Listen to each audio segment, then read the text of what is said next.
জাতীয় বিশ্ববিদ্যালয়ের অনলাইন ক্লাসে সকলকে স্বাগতম। আমি মোহাম্মদ খলিলুর রহমান, সহকারী অধ্যাপক, হিসাব বিজ্ঞান বিভাগ, জাতীয় বিশ্ববিদ্যালয়। আমি হিসাব বিজ্ঞান বিষয়ের 23-25-07 কোডের, যার কোর্স নেম হচ্ছে ম্যানেজমেন্ট অ্যাকাউন্টিং, এই কোর্সটির আজকের তৃতীয় লেকচার আমাদের। আজকের লেকচারের টাইটেল হচ্ছে অ্যাবজর্পশন অ্যান্ড ভেরিয়েবল কস্টিং। তো আসো আমরা শুরু করছি। চ্যাপ্টার 3, এটা সিলেবাসের 3 নম্বর chapter, absorption and variable costing. Learning objectives. আমরা এই ক্লাস শেষ করার পরে আমরা কি শিখতে পারবো, আমাদের অবজেক্টিভস কি এই ক্লাস শেষে, সেটা আমরা এখন দেখব। Explain variable costing and absorption costing. আমরা ভেরিয়েবল কস্টিং এবং অ্যাবজর্পশন কস্টিং এটা আমরা এক্সপ্লেইন করতে পারবো, ব্যাখ্যা করতে পারবো। Explain how variable costing differs from absorption costing and compute unit product cost under each method. আমরা ভেরিয়েবল কস্টিং এবং অ্যাবজর্পশন কস্টিং এর মধ্যে পার্থক্য কি সেটা ব্যাখ্যা করতে পারবো, এবং এই দুই মেথডে একটা প্রোডাক্টের প্রোডাক্ট কস্ট কতটুকু হয় সেটা আমরা দেখতে পারবো। ওকে। And 3, prepare income statements using both variable and absorption costing. এবং আমরা ইনকাম স্টেটমেন্ট তৈরি করতে পারবো ভেরিয়েবল এবং অ্যাবজর্পশন কস্টিং এই দুই পদ্ধতি ইউজ করে। Reconcile variable costing and absorption costing net operating incomes. অর্থাৎ ভেরিয়েবল কস্টিং এবং অ্যাবজর্পশন কস্টিং এর নিট অপারেটিং ইনকাম এক হবে না, ডিফারেন্স হবে। সেই যে ডিফারেন্স হবে সেই দুই মেথডের যে নিট ইনকাম পাবো আমরা, তার রিকনসিলিয়েশন করতে পারবো। ওকে। তো first of all, variable costing.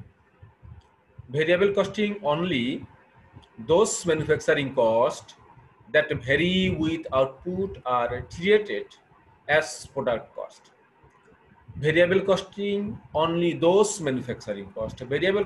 Variable costing হচ্ছে যেখানে only variable manufacturing cost গুলো ট্রিট করা হয় as a product cost হিসাবে।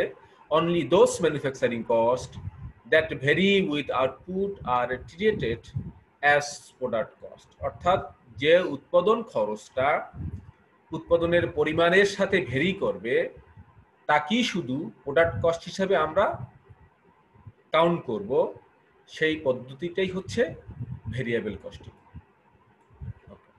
So this would usually include direct materials, direct labor, and variable portion of manufacturing overhead.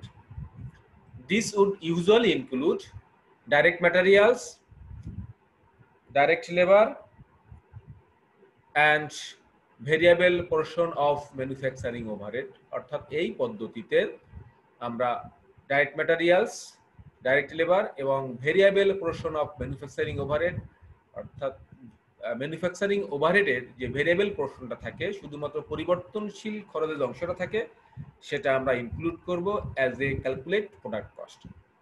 Variable costing is sometimes referred to as direct costing or marginal costing. Variable কস্টিংকে আমরা কখনো কখনো direct কস্টিংও বলি অথবা marginal কস্টিংও বলি। Then absorption costing. Absorption costing treats all manufacturing cost as product cost, regardless of whether they are variable or fixed. Absorption costing সকল উৎপাদন খরচ কি প্রোডাক্ট কস্ট হিসাবে ট্রিট করে, এটা ভেরিয়েবল হোক অথবা ফিক্সড হোক। The cost of a unit of product under the absorption costing method consists of direct materials, direct labor, and both variable and fixed manufacturing overhead. অর্থাৎ এই পদ্ধতিতে direct materials, direct labor, and both variable and fixed manufacturing overhead included as a unit product cost. Absorption costing is frequently referred to as the full cost method. Absorption কস্টিংকে আমরা কখনো কখনো ফুল costing মেথডও বলে থাকি। So আমরা এই যে দুইটা পদ্ধতি পেলাম, একটা হচ্ছে ভেরিয়েবল কস্টিং, একটা হচ্ছে অ্যাবজর্পশন কস্টিং। ভেরিয়েবল কস্টিং এর ক্ষেত্রে শুধুমাত্র আমরা ডাইরেক্ট ম্যাটেরিয়ালস, ডাইরেক্ট লেবার এবং ভেরিয়েবল ম্যানুফ্যাকচারিং ওভারহেড কি ইনক্লুড করে থাকি একটা প্রোডাক্টের প্রোডাক্ট কস্ট নির্ণয় করার ক্ষেত্রে। কিন্তু অ্যাবজর্পশন কস্টিং এসে আমরা ডাইরেক্ট ম্যাটেরিয়ালস, ডাইরেক্ট লেবার এবং variable and fixed manufacturing overhead include করে থাকি একটা প্রোডাক্টের প্রোডাক্ট কস্ট নির্ণয় করার ক্ষেত্রে। আমরা একটু ডিফারেন্স দেখছি, যে the difference between variable costing and absorption costing, যাকে আমরা নাম দিয়েছি overview of variable and absorption costing. According to variable costing, direct materials, direct labour and variable manufacturing overhead, এই তিনটা মিলে হচ্ছে প্রোডাক্ট কস্ট। যখন আমরা ভেরিয়েবল কস্টিং ফলো করি সেক্ষেত্রে এই তিনটা খরচ মিলে হচ্ছে product cost. But according to absorption costing, direct materials, direct labour, variable manufacturing overhead and fixed manufacturing overhead, হ্যাঁ, এই যে এই চারটা মিলে হচ্ছে প্রোডাক্ট কস্ট। দ্যাট মিনস কি, এই চারটা মিলে একটা প্রোডাক্টের প্রোডাক্ট কস্ট কম্পিউট করা হয় অথবা ক্যালকুলেট করা হয়। ভেরিয়েবল কস্টিং এ এসে আমরা fixed manufacturing overhead, variable selling and administrative expenses, fixed selling and administrative expenses, এই তিনটাকে আমরা ট্রিট করছি as a period cost. Period cost হচ্ছে সময়ের সাথে সংশ্লিষ্ট, সময় এক্সিট করলে, সময় পার হলে এই খরচগুলো সংগঠিত হয়। এর সাথে উৎপাদনের কোনো সংশ্লিষ্টতা নাই। উৎপাদন কম হোক কি বেশি হোক, ইট ডাজ নট ম্যাটার। অর্থাৎ এই খরচটা সংগঠিত হবেই টাইম পাস হলে। আমরা এই পিরিয়ড কস্ট কি, প্রোডাক্ট কস্ট কি, এটা আমরা সেকেন্ড লেকচারে ভালো করে দেখে এসেছি। অ্যাকর্ডিং টু অ্যাবজর্পশন কস্টিং, সেক্ষেত্রে পিরিয়ড কস্ট হচ্ছে only selling and administrative expenses, either fixed or variable, এই দুইটা মিলে, অর্থাৎ selling and administrative expenses as treated as period cost according to absorption costing. So it is clear to us what is variable costing and what is absorption costing. মূলত variable costing এ আমরা direct materials, direct labour এবং variable manufacturing overhead, এই তিনটা খরচ মিলে একটা প্রোডাক্টের product cost calculate করা হয়। আর অ্যাবজর্পশন কস্টিং মেথডে direct materials, direct labour, variable manufacturing overhead and fixed manufacturing overhead, এই চারটা খরচ মিলে একটা প্রোডাক্টের প্রোডাক্ট কস্ট ক্যালকুলেট করা হয়। ভেরিয়েবল কস্টিং মেথডে fixed manufacturing overhead, variable selling and administrative expenses, fixed selling and administrative expenses, এই তিনটা মিলে পিরিয়ড কস্ট হয়। But according to absorption costing, only selling and administrative expenses, either variable or fixed, এই দুইটা মিলে আমরা বলছি প্রোডাক্ট কস্ট, পিরিয়ড কস্ট। তারপর একটু চেক করে দেখছি যে which method will produce the highest values for work in process and finished goods inventories, অর্থাৎ কোন পদ্ধতিতে যদি কোনো আমাদের ইনভেন্টরি থেকে থাকে either work in process or finished goods, তাহলে কোন পদ্ধতি হাইয়েস্ট ভ্যালু প্রডিউস করবে? এটা কি অ্যাবজর্পশন কস্টিং না ভেরিয়েবল কস্টিং না they produce the same value for the inventories? তারা কি দুই পদ্ধতি কি সমান ভ্যালু প্রডিউস করবে ইনভেন্টরিজের, অথবা এটা অন্য কিছুর উপর ডিপেন্ড করে? So obviously absorption costing produces the highest value for work in process or finished goods inventories, because absorption costing মেথডে আমরা direct materials, direct labour, variable manufacturing overhead and fixed manufacturing overhead, এই চারটা elements add করার পরে আমরা একটা প্রোডাক্টের product cost calculate করে থাকি। কিন্তু ভেরিয়েবল কস্টিং মেথডে আমরা তিনটা elements, that means direct materials, direct labour and variable manufacturing overhead, এই তিনটা খরচ ইনক্লুড করে আমরা একটা প্রোডাক্টের প্রোডাক্ট কস্ট ক্যালকুলেট করে থাকি। সুতরাং সঙ্গত কারণেই অ্যাবজর্পশন কস্টিং মেথডে একটা প্রোডাক্টের প্রোডাক্ট কস্ট বেশি হয়ে থাকে। So absorption costing method will produce the highest values for work in process and finished goods inventories. Okay, আমরা এখন একটা এক্সাম্পল দেখব। তো Harvey company produces a single product with the following informations available. Harvey কোম্পানির একটা product তৈরি করে, তার প্রোডাকশন সংক্রান্ত ইনফরমেশনগুলো এখানে দেওয়া আছে। Number of units produced annually, annually এই হারবেক কোম্পানি নাম্বার প্রডিউস করে 25,000। Variable cost per unit, direct materials, direct labour and variable manufacturing overhead, অর্থাৎ তিনটা মিলে direct materials, direct labour and variable manufacturing overhead, এই তিনটা মিলে ভেরিয়েবল কস্ট পার ইউনিট $10 অথবা 10। এখানে আমরা ইন্ডিভিজুয়ালি বলতে পারতাম ডাইরেক্ট ম্যাটেরিয়াল 4 টাকা, ডাইরেক্ট লেবার 4 টাকা অ্যান্ড ভেরিয়েবল ম্যানুফ্যাকচারিং ওভারহেড 2 টাকা, আমরা আলাদাও করে বলা যেত। সো সেম জিনিস আলাদা করে বললে আমরা একত্রে যোগ করে এখানে নিয়ে আসতাম বা একত্রে আমরা ট্রিট করতাম as a variable cost per unit. So variable cost per unit 10 and selling and administrative expenses per unit হচ্ছে 3 টাকা বা $3 যাই বলি না কেন আমরা, এটা ভেরিয়েবল কস্ট পার ইউনিট আমরা এখানে পেলাম। and fixed cost per year, এই হারবে কোম্পানির ফিক্সড কস্ট পার ইয়ার হচ্ছে manufacturing overhead 1,50,000 and selling and administrative expenses 1 lakh, অর্থাৎ ফিক্সড কস্ট পার ইয়ারে হচ্ছে তার manufacturing overhead 1,50,000 and selling and administrative expenses 1 lakh.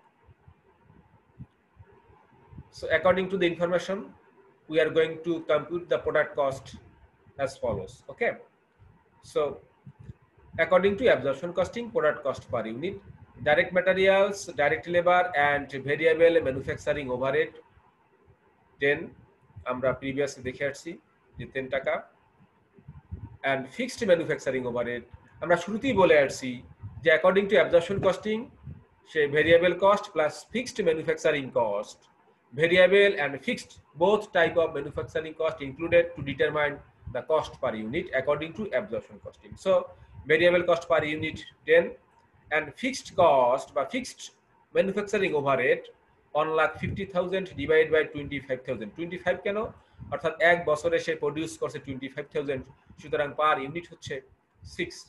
অতএব according to absorption costing unit cost per unit will be $16. $10 plus $6 equal to $16. But according to variable costing, only variable manufacturing cost will be included to compute the product cost.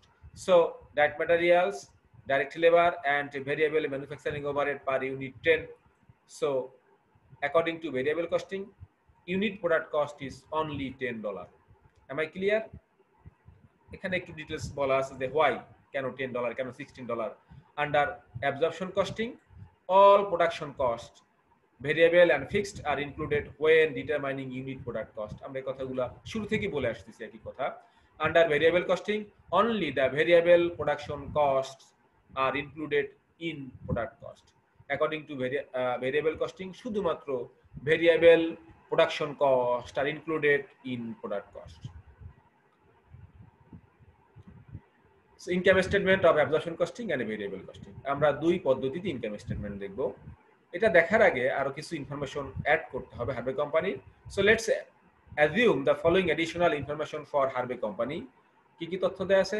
20,000 units were sold during the year at a price of 30s।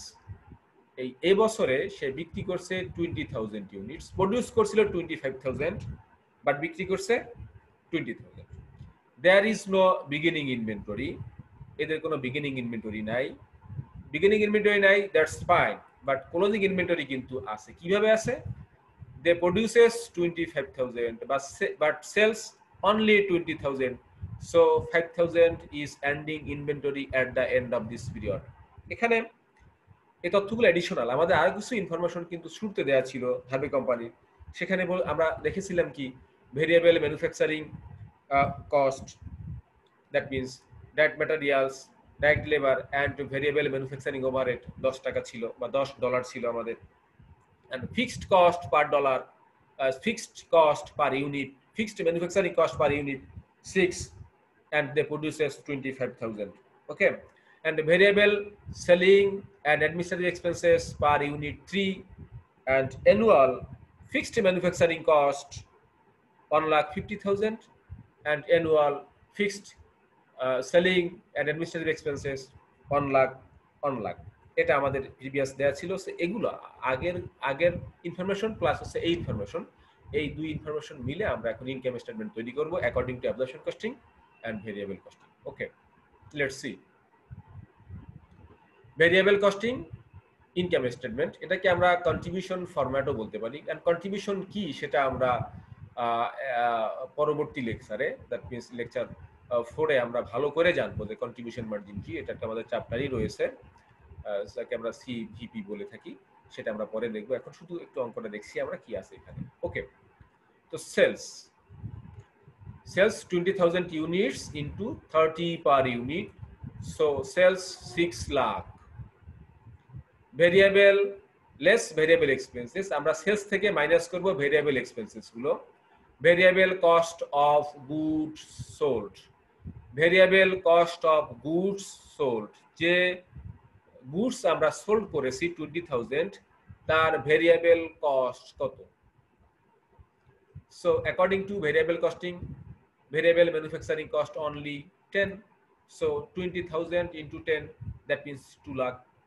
And variable selling and administrative expenses per unit 3, so 20,000 into 3, that means 60,000. এখন এই দুইটা মিলে হচ্ছে 2,60,000।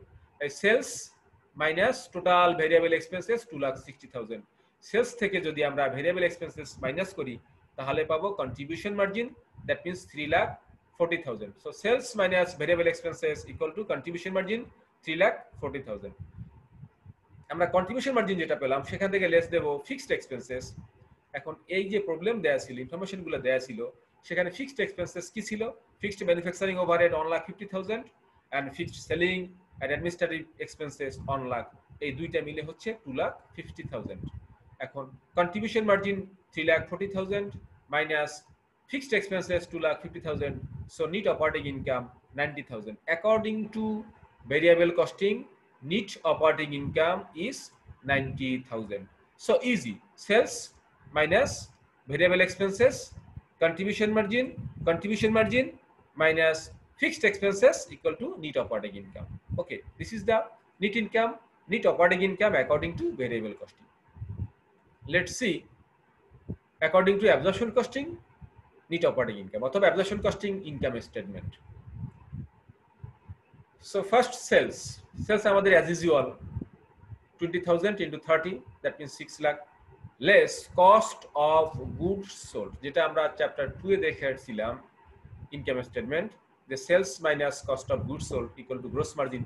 এখানে এরকমই sales 6 lakh less cost of goods sold 20,000 minus 6 into 16, কেন 16? Unit product cost according to absorption costing, unit product cost is 16, so 20,000 into 16, that means 3,20,000.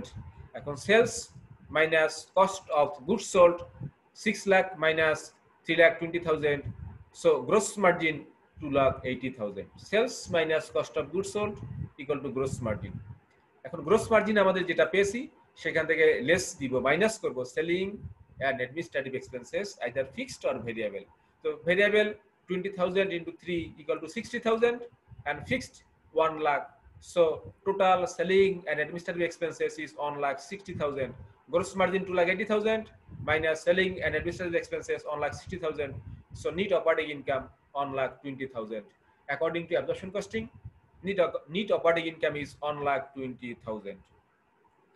আমরা previous কি দেখছিলাম যে net operating income according to variable costing only 90,000, but according to absorption costing net operating income is 1,20,000. কেন হলো?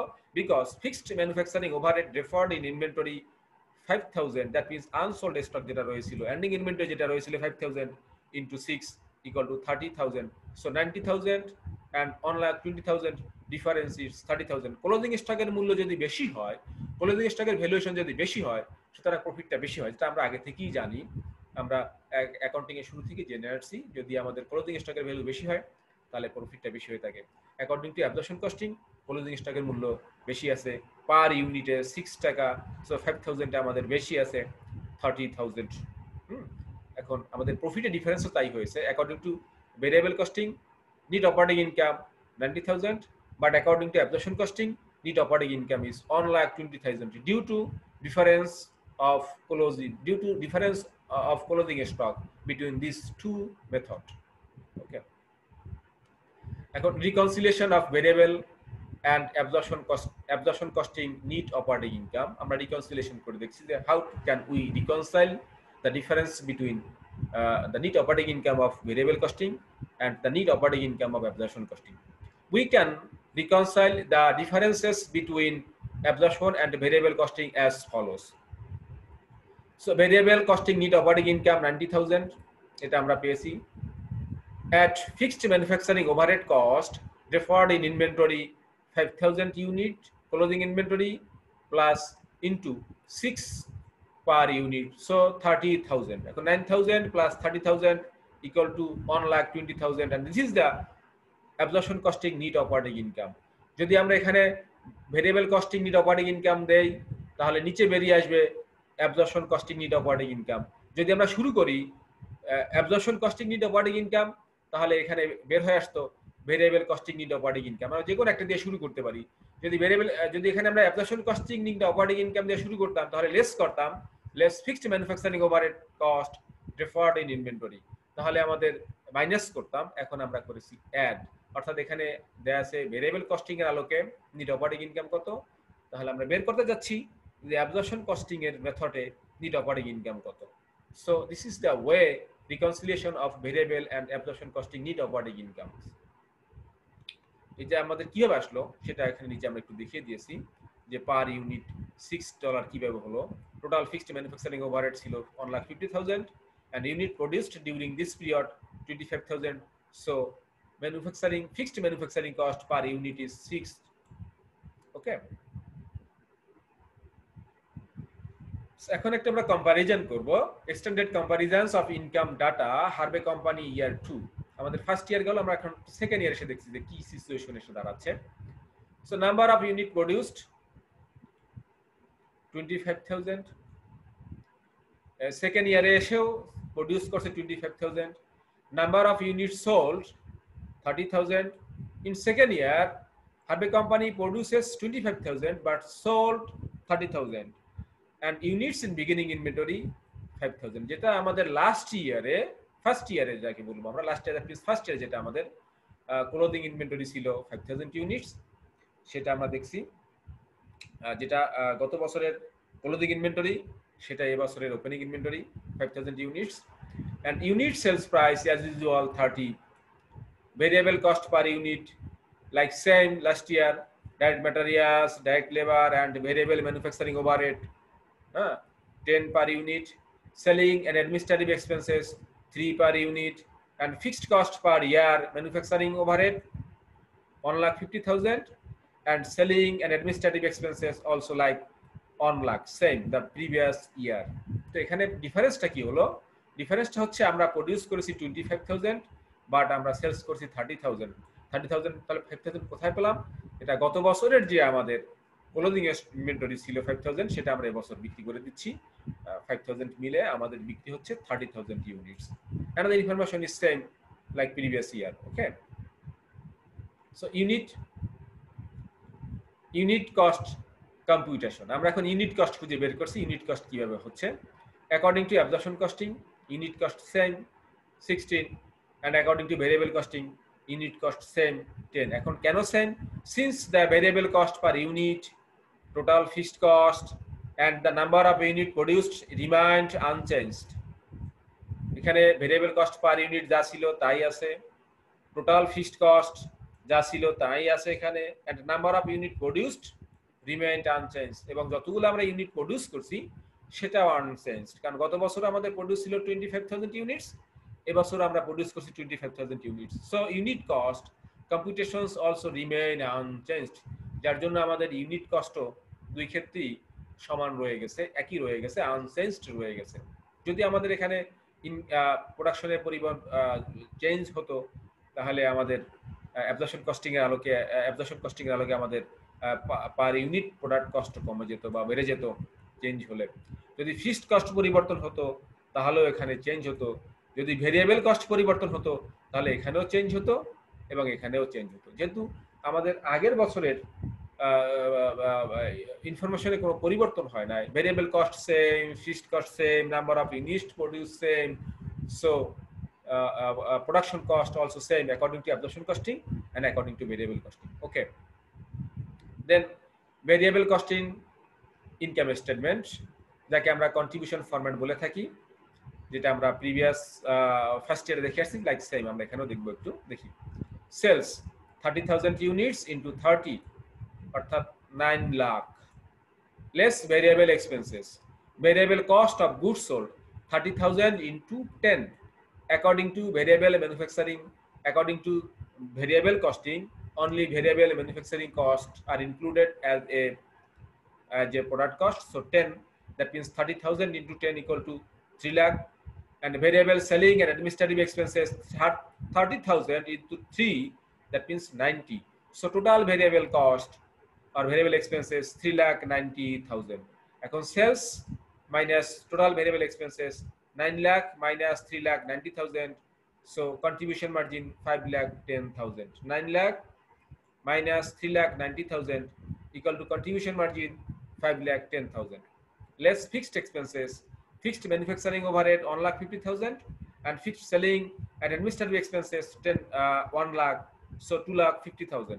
Contribution margin 5,10,000 minus fixed expenses 2,50,000. So net operating income 2,60,000. According to variable costing, net operating income is 2,60,000. Okay. So let's see absorption costing income statement. Sales as usual 9 lakh, less cost of goods sold 30,000 into 16. Why 16? Because unit product cost according to absorption costing, unit product cost is 16. So 4,80,000. 30,000 into 16, that means 4,80,000. So sales minus cost of goods sold 9 lakh minus 4,80,000 equal to gross margin 4,20,000. Sales minus cost of goods sold equal to gross margin অর্থাৎ 4,20,000, and less selling and administrative expenses. আমরা gross margin থেকে minus করব selling and administrative expenses. এটা variable রয়েছে 30,000 into 3, 90,000, and fixed 1 lakh, total 1,90,000. So 4,20,000 minus 1,90,000 equal to net operating income 2,30,000. According to absorption costing, net operating income is 2,30,000, but according to variable costing, net operating income is 2,60,000. But according to absorption costing, net operating income is 2,30,000. Difference-টা কেন হলো? Fixed manufacturing overhead released from inventory 5,000 into 6, that means 30,000. অর্থাৎ according to absorption costing এ এখানে যে opening stock আছে 5,000, সেই 5,000 এর মূল্যটা বেশি দেয়া আছে। ওপেনিং স্টকের মূল্য বেশি হলে প্রফিটটা কমে যায়, ক্লোজিং স্টকের মূল্য বেশি হলে প্রফিট বেড়ে যায়, ওপেনিং স্টকের মূল্য বেশি হলে প্রফিট কমে যায়। এখানে অ্যাবজর্পশন কস্টিং মেথডে প্রোডাক্ট কস্ট যেহেতু বেশি 16, ভেরিয়েবল কস্টিং মেথডে প্রোডাক্ট কস্ট যেহেতু কম 10 করে, এখন যেহেতু এখানে 6 টাকা বা $6 এখানে বেশি আছে মূল্যটা, 5,000 ইউনিটে 6 হচ্ছে 30,000, সো সেই ডিফারেন্সটা এখানে আমরা পেয়েছি। অর্থাৎ according to variable costing net operating income 2,60,000, and according to absorption costing net operating income is 2,30,000. difference is 30,000. এটা আমরা কোথায় পেয়েছি? fixed manufacturing overhead released from inventory is 5,000 into 6, that means 30,000. So the profit is difference between these two methods is 30,000. Okay, আমরা reconciliation করে দেখি রিকনসিলিয়েশনটা আমরা কিভাবে করব। Reconciliation of variable and absorption costing net operating income, এই দুই মেথডের আমরা প্রফিটের যে ডিফারেন্সটা রিকনসিলিয়েশন করব। We can reconcile the differences between absorption and variable income statement as follows. Variable costing net operating income 2,60,000, according to variable costing net operating income is 2,60,000, যেটা আমরা পেয়েছি, and deduct or less fixed manufacturing overhead cost released from inventory. যে আমাদের opening stock ছিল যে 5,000, যার value বেশি ছিল অ্যাকর্ডিং টু অ্যাবজর্পশন কস্টিং, সেটা আমরা এখানে মাইনাস করে দিচ্ছি। 5,000 into 6, 30,000. So absorption costing neat operating income 2,30,000. Variable costing neat operating income 2,60,000 minus আমরা করলাম fixed manufacturing cost 5,000 units, that means opening stock 5,000 units into 6 and into 6 per unit, that means 30,000. So 2,60,000 minus 30,000 equal to 2,30,000. 2,30,000 in neat operating income according to absorption costing. এটা আমরা কিভাবে পেয়েছি, এই যে 6 per unit, সেটা আমরা এখানে একটু দেখিয়ে দিয়েছি, যেটা আমরা প্রিভিয়াস স্লাইডগুলোতেও দেখিয়ে আসছি। The fixed manufacturing overhead on 50,000 divided by unit produced 25,000 equal to 6 per unit. এই যে ফিক্সড ম্যানুফ্যাকচারিং ওভারহেড যেটা আমার ওপেনিং স্টক ইনক্লুডিং করা আছে, এটা আমাদের ডিফারেন্সের মূল কারণ। কখনো দেখা যাচ্ছে যে ক্লোজিং স্টকের মূল্য বেশি হয়, সেক্ষেত্রে প্রফিটটা বেশি হয়ে থাকে। কখনো দেখা যাচ্ছে ওপেনিং স্টকের মূল্য বেশি হয়, সেক্ষেত্রে আমার প্রফিটটা কম হয়ে থাকে। এই ক্লোজিং স্টক এবং ওপেনিং স্টকের মূল্যের তারতম্যের কারণেই এই অপারেটিং ইনকামের প্রফিট এবং ক্লোজিং এবং অ্যাবজর্পশন কস্টিং এর প্রফিটটা ডিফারেন্স হয়ে থাকে। আমরা শুরুতেই দেখে আসছি যে according to variable costing, cost per unit or compute per unit cost, only variable manufacturing cost included, that means direct materials, direct labor and variable manufacturing overhead. But according to absorption costing, all manufacturing costs are included to compute a product cost, either direct materials, direct labor, variable manufacturing overhead and or as well as fixed manufacturing overhead, যার জন্য absorption costing মেথডে পার ইউনিটের মূল্যটা বেশি হয়ে থাকে। এই যে এখানে মূল্যটা বেশি হয়ে থাকে, যদি কখনো ওপেনিং ক্লোজিং স্টকে ডিফারেন্সটা হয়ে থাকে, সেজন্যই আমাদের এই প্রফিটের তারতম্য হয়। এটা কেন হয়? আমরা অ্যাকর্ডিং টু অ্যাবজর্পশন কস্টিং, সেখানে আমরা এই যে ফিক্সড ম্যানুফ্যাকচারিং ওভারহেড, তাকে আমরা ট্রিট করি অ্যাজ এ প্রোডাক্ট কস্ট। যেহেতু আমরা এটাকে প্রোডাক্ট কস্ট হিসেবে ট্রিটমেন্ট করেছি, সুতরাং এই খরচটা পরবর্তী বছর আমরা টেনে নিয়ে যাচ্ছি যদি আমাদের ক্লোজিং স্টক থেকে থাকে। হ্যাঁ, but according to variable costing, সে ফিক্সড ম্যানুফ্যাকচারিং ওভারহেডকে ট্রিট করে অ্যাজ এ পিরিয়ড কস্ট।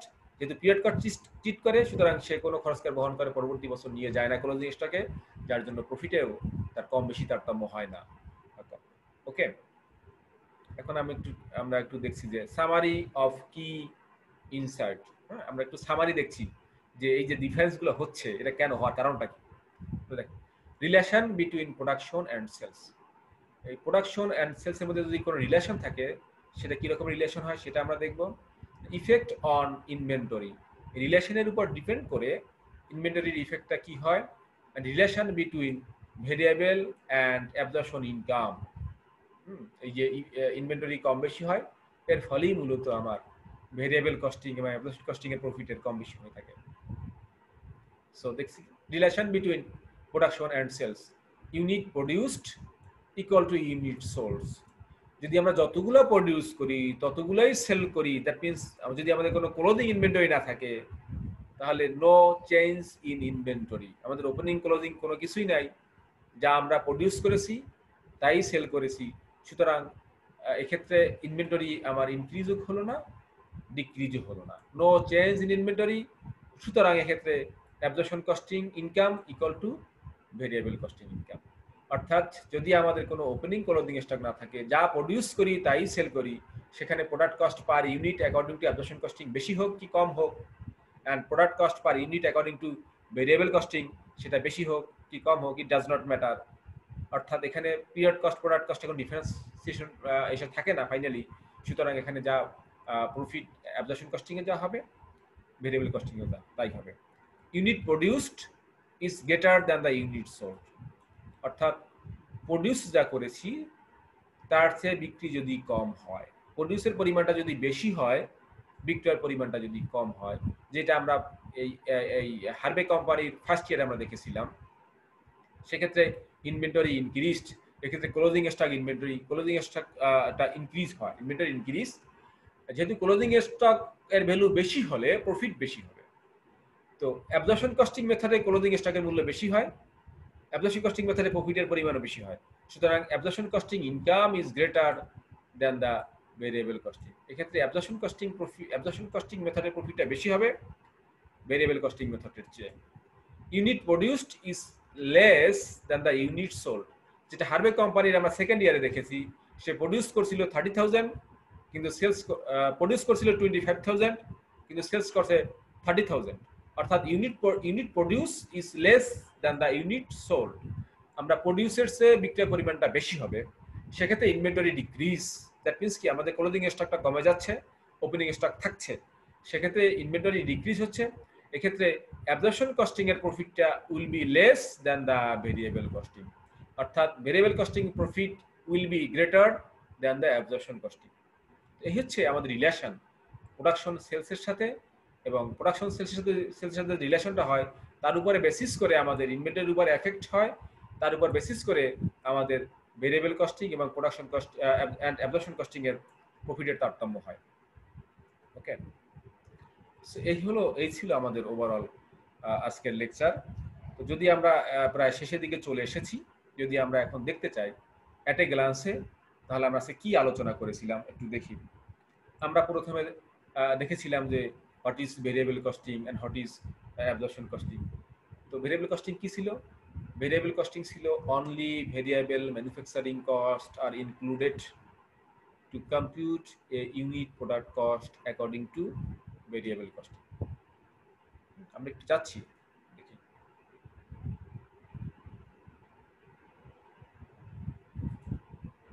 যেটা আমরা এখানে দেখেছিলাম যে only variable manufacturing cost include হয়ে থাকে প্রোডাক্ট কস্টিং নির্ণয়ের ক্ষেত্রে, এটা হচ্ছে ভেরিয়েবল কস্টিং। আমি ডিটেলস এখন আর বলবো না। অ্যাবজর্পশন কস্টিং মেথডে all manufacturing cost as product cost, either variable or fixed. Both type of manufacturing cost are included to compute a product cost according to absorption costing. এরপরে আমরা একটা difference দেখেছিলাম যে ভেরিয়েবল কস্টিং এ কোনগুলো include হয়ে থাকে, এটা ডিফারেন্স বলতে পারি অথবা আমরা একটা তুলনামূলক চিত্রও বলতে পারি। হ্যাঁ, সেটা আমরা দেখেছি এখানে যে ভেরিয়েবল কস্টিং এর ক্ষেত্রে প্রোডাক্ট কস্ট হচ্ছে এই তিনটা: direct materials, direct labour and variable manufacturing overhead. And absorption costing A product cost হচ্ছে চারটা: direct materials, direct labour, variable manufacturing overhead and as well as fixed manufacturing overhead. তো এই জন্যই মূলত আমাদের ডিফারেন্সটা হয়ে থাকে। ভেরিয়েবল কস্টিং এ প্রোডাক্ট কস্ট পার ইউনিটে কম হয় rather than absorption costing. Absorption costing এর পার ইউনিট প্রোডাক্ট কস্টটা বেশি হয়ে থাকে, কারণ এখানে সে এই যে ফিক্সড ম্যানুফ্যাকচারিং কস্টে ইনক্লুড করে থাকে প্রোডাক্ট কস্টের ক্ষেত্রে। ওকে, এবার আমরা একটু একটু একটু একটু আমরা টেস্ট করেছিলাম যে কোন পদ্ধতি হাইয়েস্ট ভ্যালু প্রডিউস করে থাকে ক্লোজিং স্টকের ক্ষেত্রে। আমরা বলছি যে absorption costing highest value produce করে থাকে, কারণ অ্যাবজর্পশন কস্টিং এর ভ্যালুটা বেশি হয়ে থাকে। ওকে, এবার আমরা হার্ভে কোম্পানির একটা এক্সাম্পল দেখেছিলাম ফার্স্ট ইয়ারের, সে কতগুলো প্রডিউস করছে, ভেরিয়েবল কস্ট কি, ফিক্সড কস্ট কি, সেগুলো আমরা দেখেছিলাম এখানে। তারপরে ইউনিট প্রোডাক্ট কস্ট কি সেটা আমরা বের করেছি according to absorption costing and according to variable costing. 16 এর 10 কেন হয়েছিল, কি জন্য হয়েছিল সেটা আমরা আলোচনা করেছি। তারপরে এখানে আরো কিছু ইনফরমেশন অ্যাড করেছি। সে সেলিং করেছিল ফার্স্ট ইয়ার 20,000 ইউনিটস 30 করে। তো এই তথ্যের ভিত্তিতে, এই ডাটার ভিত্তিতে আমরা একটা ইনকাম স্টেটমেন্ট করেছি according to absorption cost, according to variable costing এবং অ্যাকর্ডিং টু অ্যাবজর্পশন কস্টিং। এখানে দেখেছিলাম ভেরিয়েবল কস্টিং এর আলোকে আমাদের প্রফিট হয়েছিল 90,000, বাট অ্যাবজর্পশন কস্টিং এ প্রফিট হয়েছিল 1,20,000। 30,000 ডিফারেন্স ছিল due to value of closing inventory is higher than the higher of absorption costing rather than variable costing, যার জন্য এখানে আমাদের প্রফিটটা বেশি হয়েছিল। ওকে, আমরা রিকনসিলিয়েশন করেছিলাম প্রফিটকে, কেন রিকনসিলিয়েশন কিভাবে করা যায় সেটা আমরা দেখেছিলাম। এরপরে সেকেন্ড ইয়ারে এসে আমাদের কিছু ইনফরমেশন পেয়েছি হার্ভে কোম্পানির। সেখানে সে প্রডিউস করছিল 25,000 বা বিক্রি করেছিল বেশি, দ্যাট মিনস ওপেনিং স্টক থেকে বিক্রি করে দিয়েছিল। তো এই আলোকে আমরা ইউনিট কস্ট কম্পিউট করেছিলাম। Unit cost both cases, unit cost is the previous year, অর্থাৎ ফার্স্ট ইয়ারে আমাদের যে পরিমাণ ইউনিট প্রোডাক্ট কস্ট ছিল অ্যাবজর্পশন কস্টিং এর 16 এবং ভেরিয়েবল কস্টিং এর 10, এটা সেমই রয়ে গেছে, কারণ since variable cost per unit, total fixed cost and the number of unit produced remain unchanged, যেহেতু কোনো পরিবর্তন হয় নাই, কোনো চেঞ্জ হয় নাই যে পার ইউনিট ভেরিয়েবল কস্টের, টোটাল ফিক্সড কস্টের এবং নাম্বার অফ ইউনিট প্রডিউস এর ক্ষেত্রে কোনো চেঞ্জ হয় না, কোনো পরিবর্তন হয় না। সুতরাং আমাদের প্রিভিয়াস ইয়ারের মতোই unit product cost per unit is same. That means absorption costing আমাদের 16 ছিল এবং ভেরিয়েবল কস্টিং আমাদের 10 রয়ে গেছে। এরপর আমরা ইনকাম স্টেটমেন্ট করেছি অ্যাকর্ডিং টু ভেরিয়েবল কস্টিং। সেখানে আমরা দেখেছিলাম যে ইনকাম স্টেটমেন্ট আমাদের প্রফিট আসছে net operating income 2,60,000 and according to absorption costing profit আসছে আমাদের 2,30,000। এই ডিফারেন্সটা কেন হলো? এই ডিফারেন্সটা হয়েছিল মূলত ওপেনিং ইনভেন্টরি ভ্যালু বেশি হওয়ার কারণে। অ্যাবজর্পশন কস্টিং এর ক্ষেত্রে এসে ওপেনিং ইনভেন্টরি ভ্যালু বেশি, অর্থাৎ 16 করে per unit, and variable costing এসে আমাদের ওপেনিং ইনভেন্টরি বেশি ভ্যালু কম, অর্থাৎ 10 পার ইউনিট করে। এই যে ডিফারেন্স ছিল 30,000 টাকা, যার জন্যই আমাদের এখানে প্রফিটটা কম আসছে। ভেরিয়েবল কস্টিং এর প্রফিট আসছিল 2,60,000, এখানে প্রফিট আসছে 2,30,000। এই ডিফারেন্সটা কোত্থেকে আসছে সেটা আমরা এখানে দেখেছি। এই ডিফারেন্সটা কেন হলো, কোত্থেকে আসছে সেটা আমরা এখানে দেখেছি। দেন আমরা রিকনসিলিয়েশন করছি দুই মেথডের প্রফিটের মধ্যে, এবং ফাইনালি এসে আমরা একটু ইনসাইট দেখেছিলাম যে যদি প্রোডাকশনের সাথে রিলেশনটা কি রকমের। প্রোডাকশনের যদি প্রোডাকশন সেলসের যে রিলেশন হয়, তার সাথে প্রফিটেরও যে রিলেশনটা হয়, সেটা আমরা অ্যাট এ গ্লান্সে দেখেছি। তো সুপ্রিয় শিক্ষার্থীবৃন্দ, আমরা আমাদের লেকচারের শেষ পর্যায়ে চলে এসেছি। তো আমরা এই মূলত লেকচারটা সাজিয়েছি গ্যারিসনের